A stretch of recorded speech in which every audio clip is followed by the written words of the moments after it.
Welcome. In front of me is a Motorola Moto E6s, and today I'll show you how you can copy your contacts from the SIM card to the phone. Now to get started, you will want to open up the standalone contacts application, like this one. I'm going to skip signing in, it does not really matter.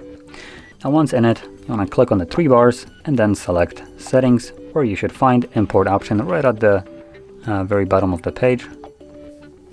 Select your SIM. This will then display all the contacts that are on your SIM card. By default, they will all be selected, and you can deselect ones that you might not want. Additional info here: if you see some kind of contacts that are already deselected and grayed out, don't worry, those contacts already exist on your phone and the device is just preventing you from importing it twice. So once you have everything selected, click on the check mark.